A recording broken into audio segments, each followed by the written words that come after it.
উপেন ভট্টাচার্য গলায় কাশির আওয়াজ করে পুত্রবধূকে তার আগমন বার্তা ঘোষণা করতে করতে বাড়ি ঢোকেন এবং শটাং দোতলায় নিজের ঘরটিতে চলে যান। রোজ তার ঘরটিতে নিজে চাবি দিয়ে বেরিয়ে যান এবং এসে আবার খোলেন। পুত্রবধূকে বিশ্বাস করার পাত্র নন তিনি। কোনো মেয়ে মানুষকেই বিশ্বাস নেই।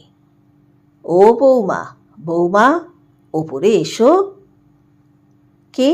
বাবা? একবার ওপরে এসো। পুত্রবধূ ওপরে গিয়ে দেখে শ্বশুর পুটুলি খুলে কী সব খাবার জিনিস এস্তভাবে হাঁড়ির মধ্যে পুড়ছেন। পুত্রবধূকে দেখে তাড়াতাড়ি তিনি হাঁড়িটার দিকে পিছন ফিরে বসে বললেন, বৌমা, ইয়ে করো তো, আমার ঘরে একটা আলো জ্বেলে দিয়ে যাও। আপনি রাতে কি খাবেন? ভাত রাঁধব?